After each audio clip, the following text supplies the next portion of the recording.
movie stars, her films watched by millions. Let's start from the beginning again, Jeff. Tell me everything you saw. Her Hollywood movies have stood the test of time, but her screen career lasted just 5 years. I think of amazing performances like High Noon, the Hitchcock films. Grace had this brief and remarkable career. Grace Kelly projected onto the screen this kind of untouchable image, and at the same time, she's available. Tabloid rumors pursued Grace Kelly throughout her life. She had to issue a public statement to Hollywood saying, I never meant to have an affair with a married man. At the height of her fame, she surprised everybody, swapping her Hollywood royalty for real royalty. Now, by civil authority and by the church, Prince Rainier and his film star bride have been pronounced man and wife.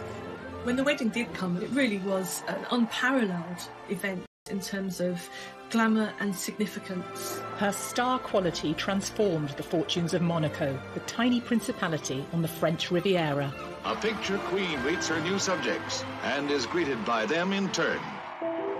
But was Princess Grace the one role she didn't enjoy playing? She did not really understand exactly how much of a bubble you live in, like Diana did not, like Meghan Markle did not. Princess Grace gave Diana a piece of advice. Don't worry, dear. It'll only get worse. And of course it did. What's the truth behind the rumours? As well as an heir, did Prince Rainier demand a dowry payment from Grace? Grace had to show up with not only her glamour and her cachet, but with her checkbook. Those close to the story reveal the truth about her life. A lot of fairy tales do have a dark side to them, and perhaps her life did too. And the story behind her fatal car crash. The car was simply going too fast ever to have a chance of getting around that bend. And so Grace Kelly has died. This, of course, was the end of the romance, and it was terribly tragic.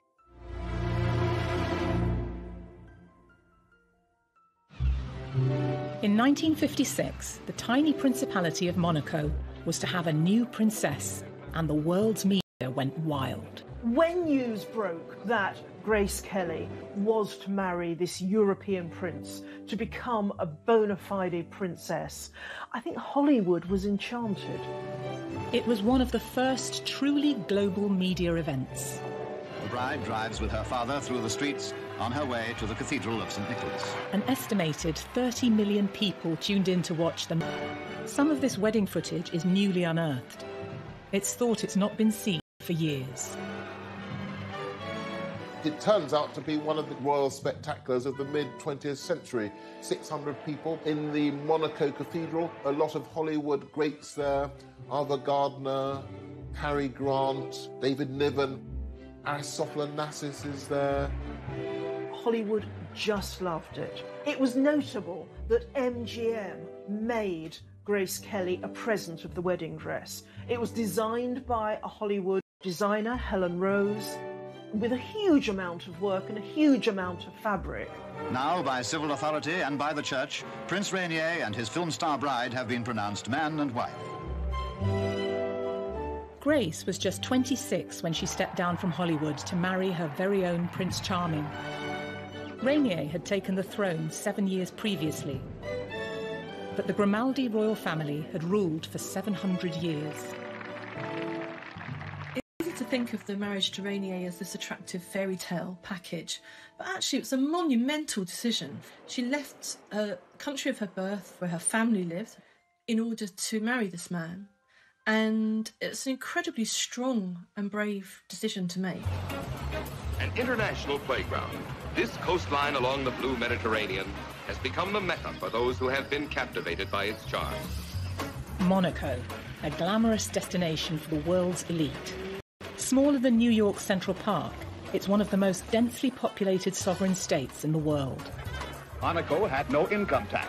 Its principal revenue came from Monte Carlo's famed gambling casino. The income more than covered the tiny country's needs. It nestles between the Mediterranean and France. Monaco is a country in its own right. It's defended by the French government militarily, but for that to continue, there had to be an heir. from the reigning prince. There was this clause that if he didn't have an heir, then Monaco would go to the French Republic. The actress was now Her Serene Highness Princess of Monaco. But before her marriage, she'd been the Queen of Pictures and ahead of her time. We've seen with Meghan Markle how difficult it is for somebody from Hollywood to adapt to a country in Europe. But if you can imagine going back all those years to somebody who was one of the biggest names in Hollywood, moving to a tiny principality where she was the member of a royal family that literally lived in a bubble, it must have been quite extraordinary. He joins Paramount Pictures president Barney Balaban and Mrs. Balaban. Hollywood in the 1950s was in its heyday. Run by the big studios, it sold a glamorous dream as it churned out pictures for the silver screen full of beauty and style. Grace's was not the usual showbiz rags to riches story. She was from a wealthy family from Philadelphia. She'd modelled before being spotted on Broadway and landing her big break in the iconic genre-defining western, High Noon. And will the bride and groom kindly step forward? Grace Kelly was cast as the wife of Gary Cooper in High Noon. And you look on the screen, you can see she's at least 20, 25 years younger than he is. Please, Will, if you just tell me what this is all about. What Grace Kelly embodies with that Puritan look, the bonnet on her head, that kind of Quaker cleanness, is the moral compass of the town itself. Rumours of on-set romances with her sometimes married leading men became commonplace in the tabloids. Hollywood tended to cast her opposite actors twice her age. Grace Kelly was the opposite of the image that she projected, and a lot of Hollywood wives were not happy with that, but she did what she wanted to do. In the 50s, women had to be pure and untarnished. Grace was a bit of a rebel, but took her craft seriously. Director Alfred Hitchcock would cement her in the public's consciousness forever as the cool, icy blonde. He liked the fact that Grace Kelly projected onto the screen this kind of untouchable image, and at the same time, she's available. Alfred Hitchcock would say, with a brunette and a redhead, you kind of expected explosions, you expected something to happen, but not with an icy blonde. They embodied suspense, which is what Hitchcock was all about. So Grace Kelly was his ideal. Hello. Hitchcock tested this theory in their first film together, the tightly wound thriller, Dial M for Murder. Hello. Grace gives an electrifying performance as an unfaithful wife who is stalked by a crook hired by her cuckolded husband. Hitchcock loved necks, and the rope around the neck was the ultimate thing, the strangulation. So in this scene, the guy throws her backwards in her negligee over the desk, strangling her on top of her. Basically, he's raping her, without doing it, to kill him. That's Hitchcock in a nutshell, and Grace knew exactly what he was doing. This is Hitchcock's most blatant statement about her as his muse.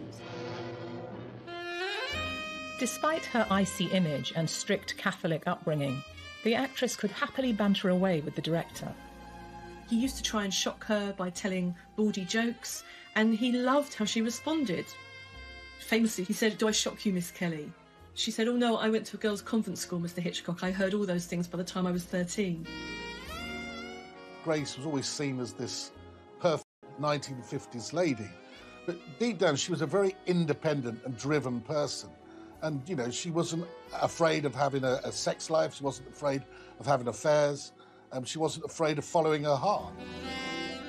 Grace followed her heart during filming on Dial M for Murder and had an affair with her on-screen husband, Ray Milland. It put her fledgling career in jeopardy. She really messed up when she had an affair with him. She had to issue public statement to Hollywood saying, I never meant to have an affair with a married man. Growing up, Grace was said to have had a difficult relationship with her family. She defied her father to become an actress. He didn't see her as having any of the star quality that everybody else could see. Grace Kelly always had to prove something to her father. She was the third child of four. So it wasn't that Grace wasn't loved, but she maybe wasn't noticed. Intelligent and from a wealthy family, her background certainly drove her on to succeed. If her hard work with Hitchcock had boosted her career, her next film, the modest romance Country Girl, would be the making of it. Oh, no, not me, thank you. I'm just a girl from the country. The theater and the people in it have always been a complete mystery to me. In minimal makeup and unfashionable clothes, Grace was cast against her icy blonde type as the wife of an alcoholic singer played by Bing Crosby. When did you get these, Frank? Last night after you fell asleep. No more, Frank. It was rumoured they carried the relationship off-screen too. When we get to Boston, I'll get you some sleeping pills. Even in The Country Girl, playing in those incredibly dowdy clothes, Grace made it look good and classy. Whether you like it or not, Frank's weak. He's a leaner. And I happen to be the one he leans on. Hollywood loves to reward actors and actresses who gain weight or lose weight for pictures or who look very dowdy and very much against their elegant image. Just 25 and one of the youngest ever Oscar winners when she lifted the coveted trophy. The Oscar was presented by rumoured former flame William Holden. I can only say thank you with all my heart to all who made this possible for me. After just 4 years in film, she was the toast of Hollywood. The success of The Country Girl was a pivotal moment that not only changed her professional life, but personal life too. It was through the film she met Prince Rainier of Monaco. It's a strange series of coincidences that brings Grace and Rainier together. She was asked to go to the Cannes Film Festival to promote The Country Girl, and then Parry Match wanted to do a photo shoot, so they were thinking, how can we have an interesting photo shoot? How about Hollywood royalty with actual royalty?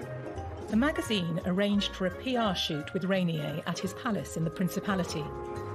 He'd ascended the throne in 1949, a dashing war hero. He'd seen action and was awarded the French Croix de Guerre with Bronze Star. 6 years Grace's senior, their meeting didn't get off to the best of starts. The electricity was out in her hotel, so she had to wear a frumpy dress and style her hair herself. She had to pull it back in a bun. She also didn't have a hat. She didn't know she was supposed to wear a hat, so she borrowed a friend's really hideous floral headdress. He was about an hour late, which she was quite frustrated by. But when he did turn up, he was extremely charming to her. He showed her around the Disney World-like palace that is Monte Carlo, and they did hit it off. He was educated at a number of British boarding schools, so he did have that kind of cosmopolitan and, of course, English-speaking background that again may have helped. She sent a thank you note to Rainier, and they began corresponding. She would make 11 films in 5 years and found Hollywood ruthless. After numerous unhappy romances and an Oscar win, was she looking for an out and a new life? You know, there he was, handsome, eligible bachelor, living in the palace in the south of France, in Monaco. I think she was in love with the idea of being in love. I think she fell in love through his letters, or she fell in like through his letters. I don't know if she ever really loved him. I think she chose her destiny. A year earlier, Grace's destiny had taken her to the south of France for Hitchcock's To Catch a Thief. During filming, she'd fallen in love with the area which would later shape her paper. I mean, it really qualifies as one of the most beautiful films ever made, I think. We have Grace Kelly playing the beautiful American heiress, Francie Stevens, who spies Cary Grant on the beach and decides that this is the man for her. The film is not regarded as one of Hitchcock's best, but it's well remembered for the sparkling interplay between Grant and Kelly. Her part in the film appeared to mirror her own life. You're here in Europe to buy a husband. The man I want doesn't have a price. Well, that eliminates me. Grace would indeed catch a husband on the French Riviera when she later married Rainier. It's strange to encapture her life in that we see in the car with Cary Grant, with the whole of the Mediterranean and below Monaco that spilled out in front of us. Oh, lovely day. Have you ever seen any place in the world more beautiful?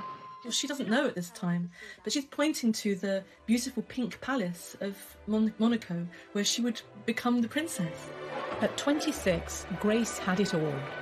She was a style icon, rich, beautiful, an Oscar winner, and had dated some of the most handsome leading men in film. The whole of Hollywood was stunned when she left, really. She arrived like a meteorite. She was a shining star. 6 years, she was gone. She turned her back on Hollywood when she landed the biggest role of her life, as Princess Grace of Monaco. But was it a part she would later regret playing?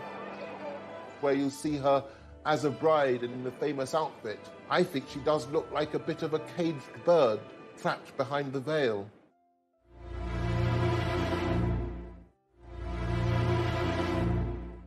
The Principality of Monaco, an independent state with its own rulers and its own laws. Monaco was already well known for attracting the jet set. An international playground, this coastline along the blue Mediterranean has become the Mecca for those who have been captivated by its charm. Its new ruler, Prince Rainier, was the only son. He'd become the direct heir on his 21st birthday. He now wanted to make his principality the ultimate paradise. Not just for millionaires, but wealthy tourists too. Cameras are not allowed to show the faces of gamblers. Onassis now controls Monte Carlo. Is that true? His headquarters for his ships and all that are here in Monte Carlo. But he never owned Monaco or anything like it. Is he friendly with Prince Rainier? Why, yes. It's rumoured the prince's friend hatched a plan to enhance Rainier's and the principality's fortunes. So what you really need to do is marry a movie star, and that will bring back all the glamour to Monaco. So Onassis himself created a short list of actresses for Rainier to marry. Was Grace Kelly just one of a number of candidates in the mix? Screen goddess Marilyn Monroe, one of Grace's contemporaries, was supposedly on the shortlist but turned him down. Marilyn Monroe kept referring to Prince Rainier as Prince Reindeer. Whether she did it because she was playing dumb or whether she really did not want to give up a movie career, who knows? But she kept saying, well, I don't know if I want to marry Prince Reindeer. Rainier had been in a long affair which had broken up. He found it very, very difficult to sort of meet a woman on equal terms without being harassed and speculated about. It was rumoured Prince Rainier wanted a glamorous and rich wife for another reason too. There's a law in Monaco that if the prince dies without a male heir, Monaco becomes part of France. At their first meeting in Monaco in the spring, Rainier had been charmed by the beautiful, witty and successful Grace Kelly. Around 8 months after their photo shoot, he set sail for America to meet her family. Within 3 days, he had proposed to Grace, and in that time, according to her sister, they fell very much in love. And then a press conference was told that the Prince of Monaco had chosen his princess, and his bride-to-be never looked lovelier. But behind the cameras, there was said to be a tough business deal Rainier wanted thrashed out. In line with royal custom, he allegedly wanted a large dowry. But to the American Kelly family, this seemed bizarre. Grace Kelly was expected to bring to the marriage not only her high-profile glamour, but also quite a large cash dowry, $2 million. When this was first put to Jack Kelly, her father, he said, my daughter Grace doesn't have to pay anyone to marry her. When Rainier came to visit him, he was like, hey, I'm the king of Philadelphia. You're in my kingdom now, mister. Grace was determined, despite her father's reservations. There was this sense, in a way, that this was the ultimate role. The information about the money remains unclear. Full financial details of any dowry have never been disclosed. But it's rumoured the wealthy actress may have stumped up some of the cash herself. Grace had to show up with not only her glamour and her cachet as an Oscar-winning. The people of Monaco received the news of Prince Rainier's engagement with joyful enthusiasm. After the wedding, this delightful actress will be known as Her Serene Highness, Princess of Monaco. With the marriage brokered, Grace was still under contract with the studio and had one more film to do, a musical. She was going out on a top note. Grace's final film was High Society, by which time she was engaged to Prince Rainier, and everyone really knew that this was the last film before her wedding. In the best tradition of Hollywood musicals, High Society combines witty and energetic songs with a feel-good storyline. In an echo of Grace Kelly's true-life romance with Prince Rainier, the film revolves around Bing Crosby's attempts to win her heart. I would like to talk to you. Rainier visited the set, as their own wedding was only weeks away. You lost a little weight, haven't you, Sam? She's very thin in High Society. It was a very stressful whirlwind time for her. I just want to know what you are doing here the day before my wedding. It's quite extraordinary to think of Rainier being around the set. He was this world-famous prince. They were going to get married. It was all romance, and they were able to spend a bit of time together. As a result, getting to know each other. Get in. Did Rainier also want to keep an eye on Grace? Her other co-star, Frank Sinatra, was a renowned womanizer, while Crosby was apparently an old flame, constantly wooing her in the movie with romantic ballads. While I give to you, and you give to me true love. Grace is on the yacht with Bing Crosby, and they're singing True Love. And I guess people were thinking that really is mirroring what's going on with her. And of course, it would have been wonderful fodder for the gossip columns. Miss Lord, would you please lift your chin? In a publicity coup for the studio, the actress wears Rainier's ring in the film. Hey, that's some rock you got there, Sam. Do you mind that yourself, George? It was a stunning emerald-cut diamond. It rapidly became one of the most famous engagement rings in the world. She was wearing this great gift from the man in her life while she was leaving her old world behind. Sort of couldn't write it in a fairy tale because nobody would believe it, but it did happen. But you're sensational. There's also the idea that she's kind of sending herself up a little bit in High Society. There's the number You're Sensational when Frank Sinatra serenades her. It's a very sexy number. Ron's goddess, this icy, fair Miss Frigidaire. He can see beneath that and beyond that that actually she's sensational and that she's warm and sexy and fun. 'Cause you're sensational. As Grace left Hollywood, she might have hoped she'd be back on a film set one day. But this was before women's lib, and now her career was out of her hands and in her fiancé's. You said that whether or not you continued your career after your marriage would depend. Yes, that is the decision the Prince made. Has it already been discussed, may I ask? Oh, yes. I think probably Rainier was controlling. He was older than Grace. He had come from that social background where girls were girls, decorative, and men ran everything. The marriage would be the end of her incredible award-winning career. Within weeks, Grace was leaving her old life behind. It was an amazingly short period between the end of High Society and the time when she had to leave for Monaco, roughly a month. Grace and her family sailed to Monaco on an 8-day voyage. The move to Monaco is a very, very dramatic change in her life and slightly terrifying step. So she surrounds herself with lots and lots of activity. It's a very exciting thing, and I'm very, very happy. Of course, I'm a little sad to be leaving home, but I hope to be back quite often. Here was the princess coming into this amazing port in Monte Carlo, and it seemed everybody who lived in Monaco was out in the streets. It was It was the stuff of fairy tale. It made headlines around the world. The shot was picture perfect, but was the fairy tale real? Would Grace miss the old life she left behind? And would she soon come to tire of her new role? A lot of fairy tales do have a dark side to them, and perhaps her life did too.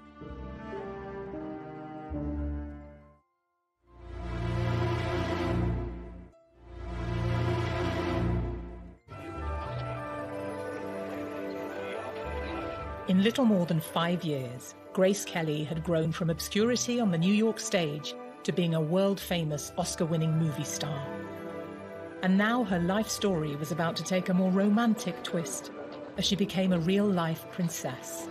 Joyous day of the religious wedding. It's 10:30 and the morning sun shines brightly. Grace married Prince Rainier in Monaco over the course of 2 days in April 1956 in both civil and religious ceremonies, an event now All eyes are on her. 20 million viewers around the world. There was the civil ceremony on one day, then the religious ceremony at the cathedral the next, attended by the Second World War. And this is glamour. This was the stuff that, dreams are made of. And I can still see that picture, black and white, of course, in my mind's eye. This was Hollywood with bells on. Couldn't have been any more exciting. When the wedding did come, it really was an unparalleled event in terms of glamour and significance and newsworthiness. Grace's wedding dress is one of the best remembered and most elegant bridal gowns of all time. She didn't order it from a fashion house. It was a gift from her former studio, MGM, and created by Helen Rose, the chief costume designer who had worked on 2 of Grace's previous films. It's notable that MGM would make Grace a present of the wedding dress, this staggering dress involving vast amounts of fabric, vast amounts, hours and hours of work. The dress had been the subject of intense press interest. Miss Kelly, we understand that you've changed the idea about your gown already. Is that your decision or Helen Rose's at MGM? Oh, no, I don't know where you heard it. It's always been the same. And it's still the original dress that you found. I understand it took 3 dozen seamstresses 3 weeks with an estimated cost back then of $7,200. Can you imagine how much it would cost today? It was the beginning of the iconic wedding dress that people dreamed about. Now, by civil authority and by the church, Prince Rainier and his film bride have been pronounced man and wife. Princess Grace's wedding dress seems to have inspired bridal fashions for more than 6 decades. Many royal watchers believe that it influenced the design of Kate Middleton's wedding dress in 2011 for her marriage to Prince William. I was reporting for Catherine's wedding, the Duchess of Cambridge's dress, and as soon as I saw it, I thought, Princess Grace. I can see the similarity. I can see slightly the high collar, lots of lace, and sure with Catherine. It's a very tight bond with your designer. So I wouldn't be surprised if she references Grace Kelly's dress. Wouldn't be surprised at all. She didn't possess. She wore this little sort of Juliet cap, beautifully embroidered and decorated, which again allowed a sight of that very beautiful face. Grace and Rainier had invited many VIP guests, such as the Aga Khan of India and the Greek shipping magnate Aristotle Onassis, who first came up with the idea of Rainier marrying a Hollywood star to raise the profile of Monaco. But the restrained European monarchs of the 1950s stayed away. It's said that Queen Elizabeth II in England said, no, I'm not going, far too many celebrities, far too many Hollywood types. Maybe they were slightly sniffy, and in fact later Grace became very, very friendly with the British royal family, but certainly they didn't seem to be rushing to Monaco. Yes, indeed, it certainly was a great day in the long history of the Principality. A great day for the loyal people of Monaco.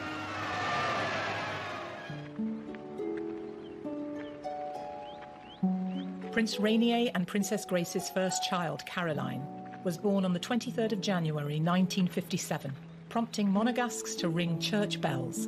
The couple went on to have 2 more children, Albert and Stephanie. Caroline, their eldest child, was born 9 months, 4 days after their wedding. So they were very keen to be parents and very keen to provide an heir. And so from really before they'd even celebrated a year together, they were already mother and father to somebody. They then had to live every day, like all of us do, with the ups and downs of every day. At the moment, the little principality is waiting for news of another birth of the palace. News which will be proclaimed by a gun salute. 21 for a girl, 101 for a boy. Grace had been an ambitious film star, but as a commoner who married into a royal family, she found herself working hard to fit into her new role, even hiring a private French tutor. She would have had to learn the accent. She would have had to have learned the ways people speak, how they eat, what they did on Sundays, because it's a very conservative Catholic country. She would have been called Her Serene Highness, and she would have had to be serene. So all of that must have taken a toll on her. Whatever the stresses of her new royal life, Princess Grace continued to be a role model for generations to come. She became a style icon perhaps because her own personal style, her figure, those very beautifully cut suits, the dresses with the narrow waist and the huge flaring skirt. When I was growing up in the 60s, there were 2 paper dolls. These were the ideals. You were meant to be a mom, that was your duty, but you never were supposed to gain weight. You were supposed to make it all look flawless and beautiful. And that's what we were meant to grow up to be. Perhaps the most enduring fashion statement associated with Princess Grace is the Hermes bag that was named in her honour. When you saw Grace Kelly travelling, apart from the luggage, she always had with her an Hermes handbag. Some would say to hide perhaps her pregnancy from the public, but it was always there, and it's quite a significant look. It became so popular that Hermes turned around and called it the Kelly bag, which today it costs a fortune. She liked dark brown and navy and crocodile, which is a little controversial. On their engagement, Grace and Rainier had announced that she would stop making films after the wedding. But rumours circulated of tensions in the marriage, that Rainier banned Grace's films from being shown in Monaco and tried to buy up all the copies. As with so much about Grace and Rainier, there's rumours that Rainier banned the films, but I'm not sure that that's convincingly the case, because the films were out there. I mean, she made some of the greatest films in movie history. It's like it's great in a story that somebody's made up third hand. The idea that he's going to ban Mogambo or To Catch a Thief or whatever is sort of ridiculous. It seems that she hadn't quite realised how completely she would have to give up her career. Because it wasn't that long into the marriage that Alfred Hitchcock came calling with a very, very spectacular role. In 1962, Alfred Hitchcock offered Grace the chance to make a 4th film together. The title character, Marnie, would have been her greatest acting challenge yet. But when news broke of her casting, it caused an outcry. The Monegasques didn't want their beloved princess in a Hollywood film. They certainly wouldn't have, I suspect, if they'd known that there was a rape scene in the film. Despite the controversial script, Rainier was apparently relaxed about his wife taking part.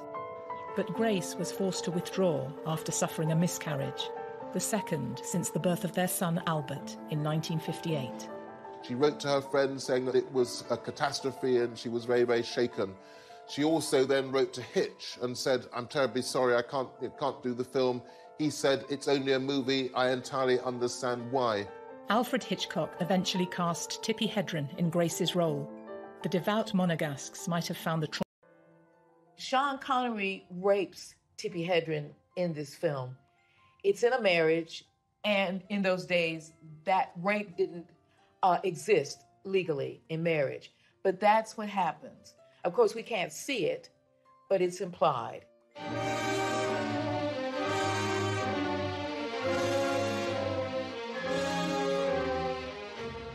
The day after that, she attempts to kill herself. So This is an incredibly dark and disturbing storyline. It's very hard to see Princess of Monaco playing that role. I'm sure Rainier didn't want Grace to take part in that. Biographers later contradicted the rumours that Rainier had effectively killed off Grace's acting career. I think it was a great source of sadness to Grace that she wasn't able to play Marnie. And I think that she then had to accept, really, that she wasn't going to go back to Hollywood and make Hollywood films again. Gossip was rife about Rainier's controlling nature, and the rumours about their relationship continued in the years ahead. There were rumors of various, what they used to call toy boys, and she had a flat in Paris, and there were all kinds of stuff about affairs and all of this. She was a good person, and she didn't hurt anybody.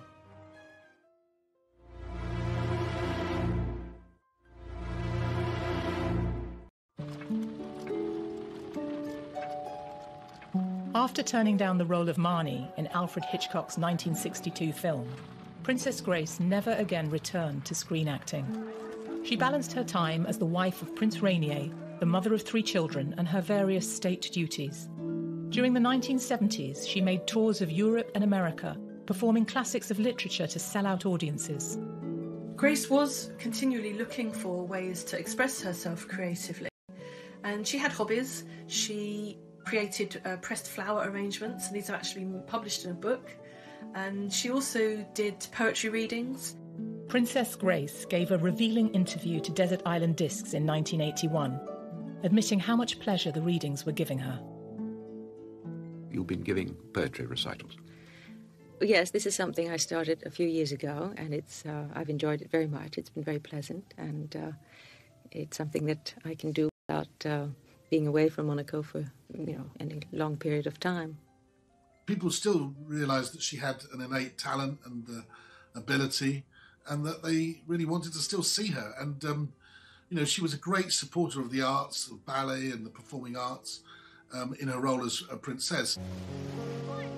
In 1977, Grace's love of ballet gave her the opportunity to make a renowned Russian ballet school. The film you're going to see is about the children of Theatre Street in Leningrad. Grace had wanted to be a dancer in her teens, and ballet was still very close to her heart. This touching film was among the nominees for Best Documentary Feature at the 1978 Oscars. This is where all that effortless grace began. Only years of study and practice can make the ballet movements look unstudied and natural, and perfectly confident. Grace brought real prestige to the film, and is said to have donated her fee and a portion of the takings to support an Academy of Dance in Monaco, which still bears her name. Grace understood that she was privileged. She got that. And so she tried to use her privilege as best she could in helping children in particular, in being a patron of the arts. And I think in that she was a good person. She was never able to satisfy herself on the scale, or anything remotely like the scale that she was used to in Hollywood. Grace's creative pursuits were often framed in the press as her desperate attempts to escape from a controlling husband. I think there's no question that there were undoubtedly ups and downs, because she was trapped in a gilded cage by the very nature of the job. You could think of it as a gilded cage. I don't think her life was like that at all. And I think she was actually a very hard-working and professional person all her life. There were reports that Rainier and Grace endured a loveless marriage, and rumours that both were having affairs, which had been repeated in numerous books and tabloid articles. It's a shame, in a way, that if you're a famous and beautiful person, any time you're photographed with somebody, it's assumed that you're being intimate with them. They're often just friendships. There were rumors of various, what they used to call toy boys, and she had a flat in Paris, and there were all kinds of stuff about affairs and all of this. She was a good person, and she didn't hurt anybody. In her lifetime, Princess Grace was aware of all these unproven stories and felt powerless to stop them. She understood that public figures are subject to press speculation, but sometimes she pointed out the excesses of tabloid invention, as in this frank interview from 1982. if you believe some of the things, I would have had at least 52 babies by now. For many years, I was always expecting a baby, according to the press, or that my husband and I are constantly being divorced, which also is not the case. To put words in our mouths that are not true, or to quote us on things that we have never said, then I resent that. And unfortunately, there's very... It's thought that in the contract Grace signed with Rainier in 1956, she agreed that if their marriage should ever end, it would result in her losing access to their children. Divorce was an impossibility, because if she had divorced, the children would stay with her husband, that she wouldn't even necessarily have access to them, because they would be regarded as part of the Monaco's royal establishment. After a lifetime of facing down colourful tabloid stories, Princess Grace was a veteran of handling the press. In 1981, she read poetry at a gala event in London, in front of Prince Charles and Lady Diana Spencer. The charity concert at £50 a ticket was in aid of the Royal Opera House, and one of the performers was Princess Grace of Monaco. She, of course, is very experienced at this sort of occasion. She also knows how to give a helping hand to a newcomer. This was Diana's first public event since her engagement, before the intimidating glare of paparazzi cameras. David Emanuel designed the dress she wore that night.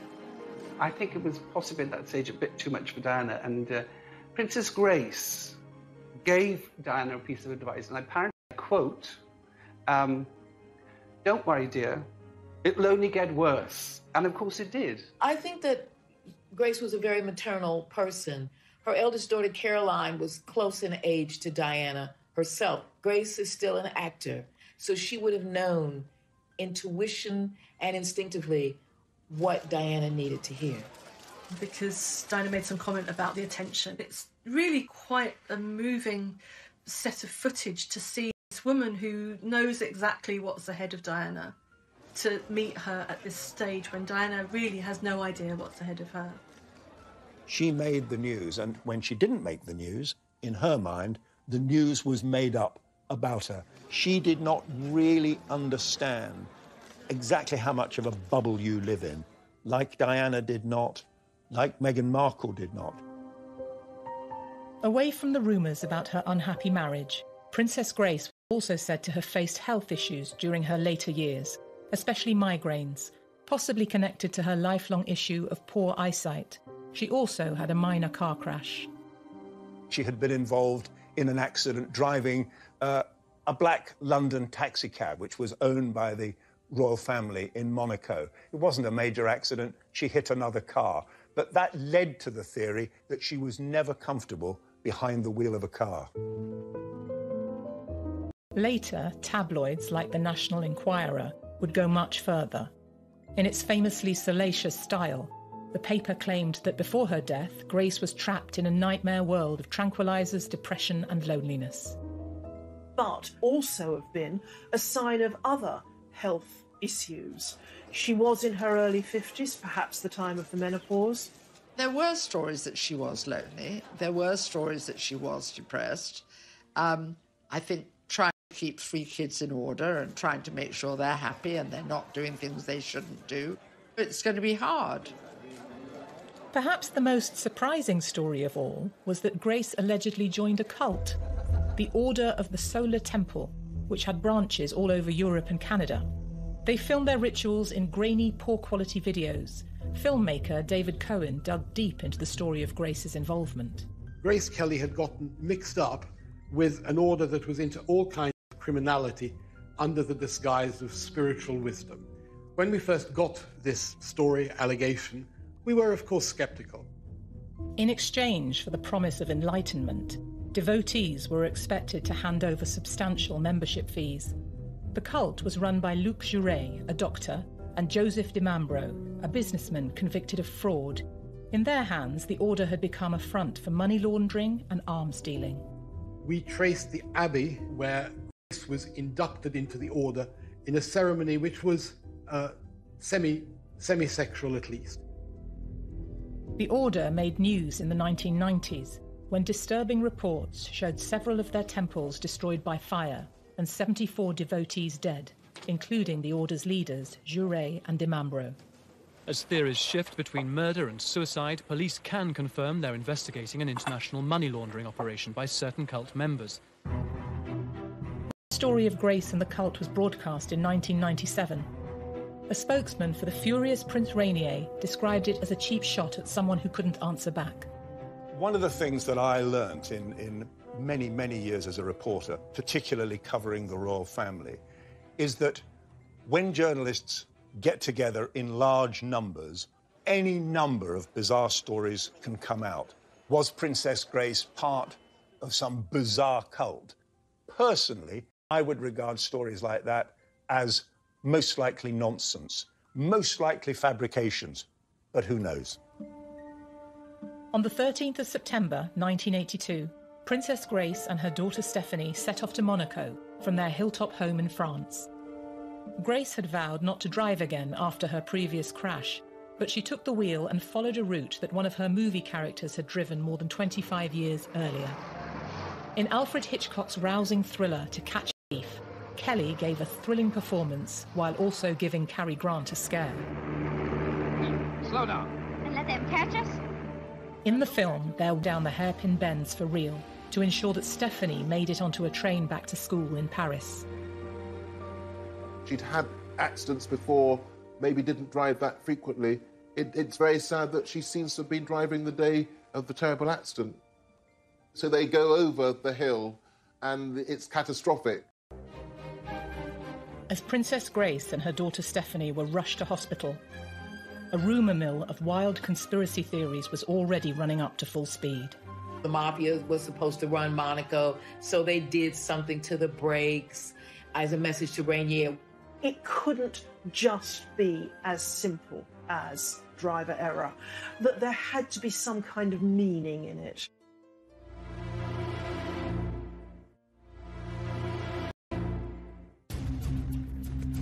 Princess Grace and her 17-year-old daughter Stephanie had plunged more than 120 feet down a cliff face in France and crashed. They were rushed to hospital and initial reports suggested both were stable. Television news reporter Tim Hewitt was sent to cover the accident. Immediately after the crash, the royal spokesman in Monaco said very, very little about it. They carried on almost as if nothing had happened. They did not want to cause panic or alarm, and royal press officers in that situation always steer a more cautious path. First, the opinion given not only to the public but to her family in the States was that while injured, she was expected to recover. It was confirmed that fortunately Stephanie was in a stable condition. Princess Stephanie has a broken vertebrae, but she's fully conscious, sitting up in bed and eating normally. If you look at the pictures of that car after the crash, it really is actually quite extraordinary that Stephanie survived. Locals waited desperately outside the palace for news about Grace. The day after the accident, the announcement came. Princess Grace of Monaco had died, aged 52. The palace spokeswoman in Monte Carlo said that when the princess died, her husband, Prince Rainier, and her 3 children were at her bedside. Well, Monaco was in a state of shock, a total state of shock. She was a hugely popular figure. This nation went into a complete state of mourning. She was beloved. Nobody could believe it was over. Her death has stunned the Principality. Business is closed out of respect. Everywhere flags flew at half-mast. Even the famous casino locked its doors until tomorrow. Princess Grace's funeral was broadcast around 100 million people. It captured the grief as hundreds in Monaco mourned the loss of Princess Grace. The Principality of Monaco has been in mourning since Princess Grace died on Tuesday, and today only the people who live here were allowed onto the streets around the royal palace to watch her funeral procession go by. It was a morning of intense emotion. The princess was an enormously popular figure. Her death has come as a painful blow. Just as her wedding had been beamed round the world, of course, her funeral, those years later, was beamed round the world. This, of course, was the end of the romance, the end of the Cinderella effect, and it was terribly tragic. Whatever mystery may surround the death of Princess Grace is for the moment overshadowed by grief.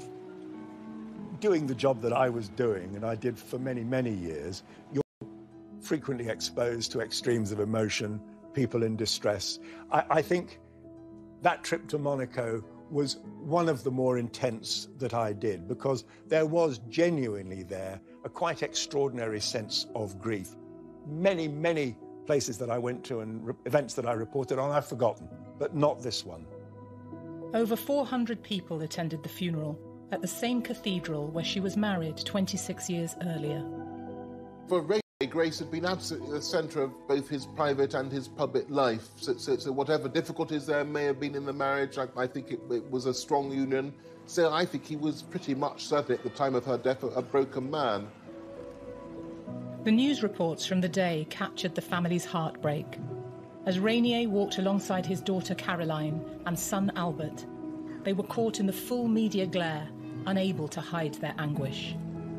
You only have to see the pictures to see how distressed the members of the family were.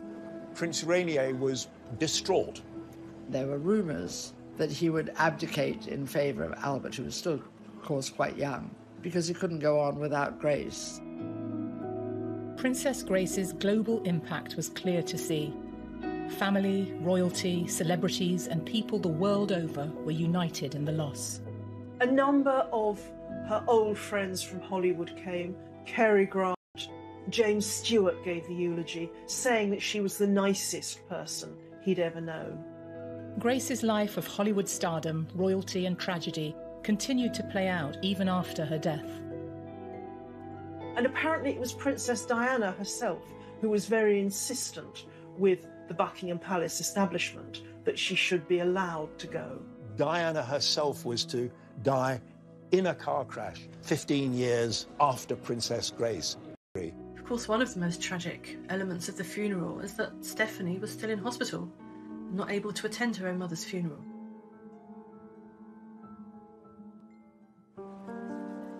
Following Grace's death, important questions were being asked. Was it an accident? And what really caused the crash that claimed her life? The big rumor at the time was that her younger daughter, Stephanie, was at the wheel, actually, and she lost control of the car.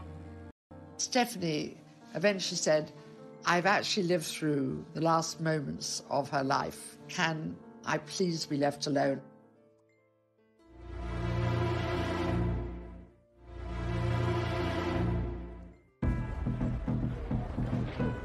Following the death of Princess Grace, Monaco was in mourning.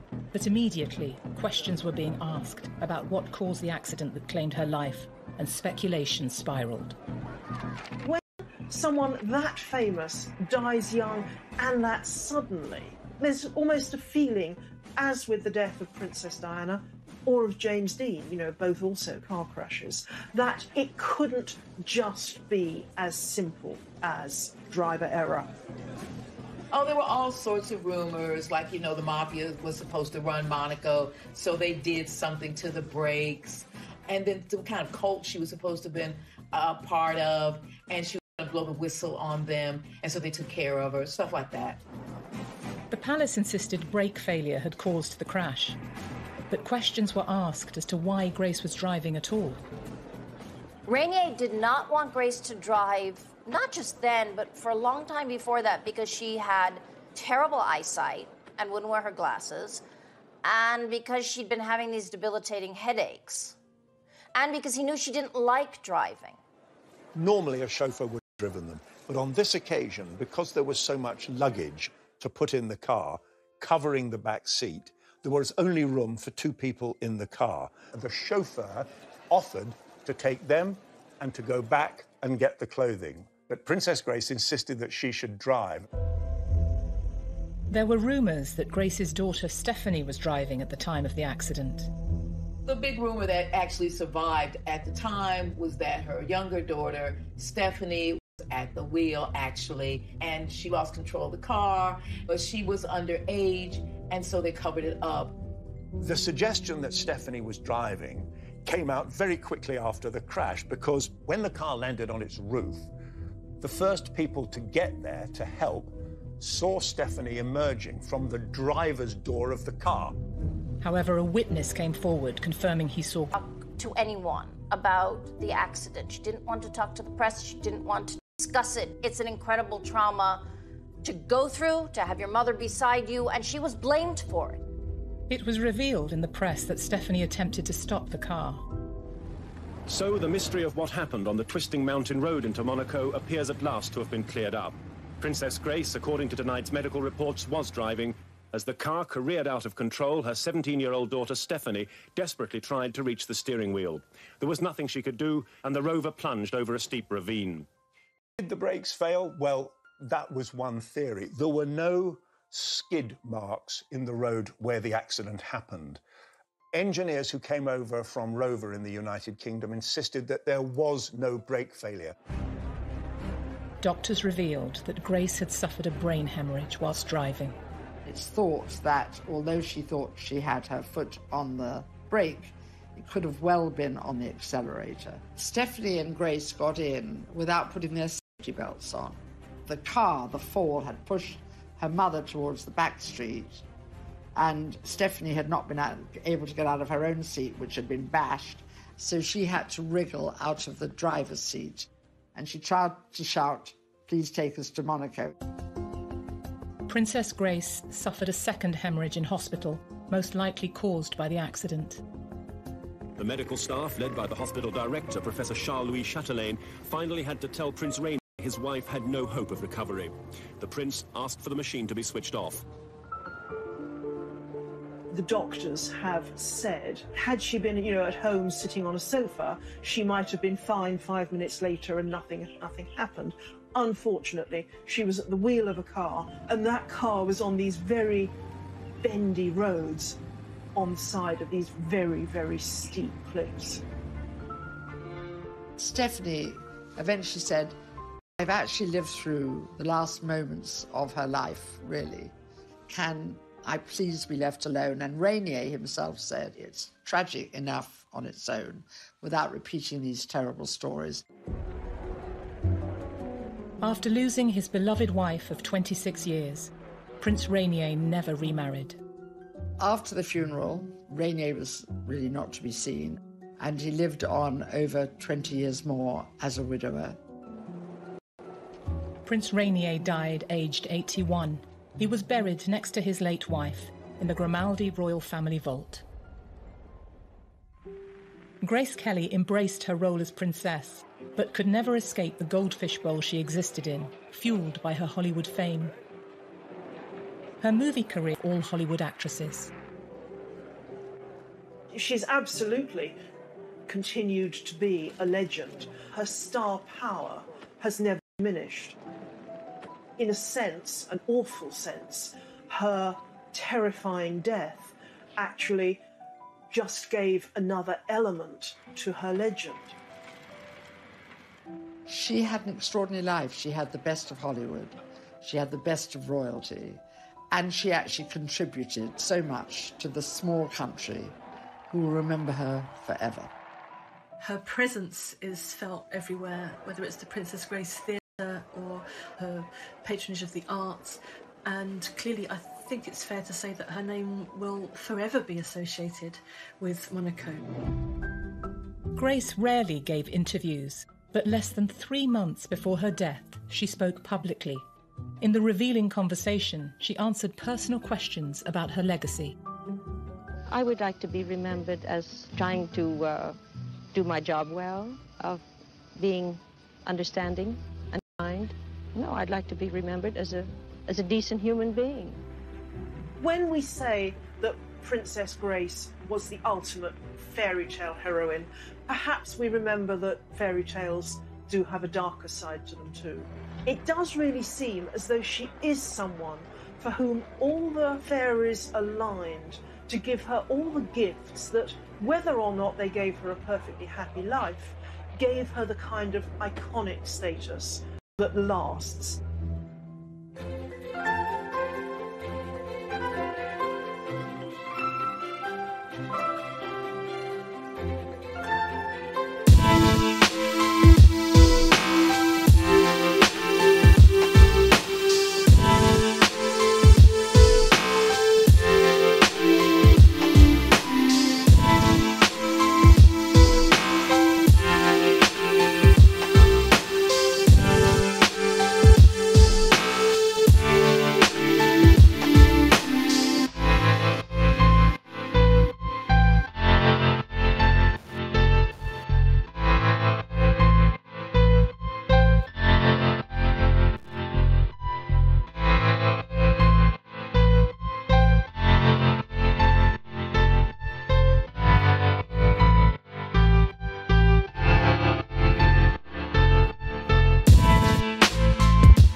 Cary Grant, David Niven, Aristotle Onassis is there. Hollywood just loved it. It was notable that MGM made Grace Kelly a present of the wedding dress. It was designed by a Hollywood designer, Helen Rose, with a huge amount of work and a huge amount of fabric. Now, by civil authority and by the church, Prince Rainier and his film star bride have been pronounced man and wife.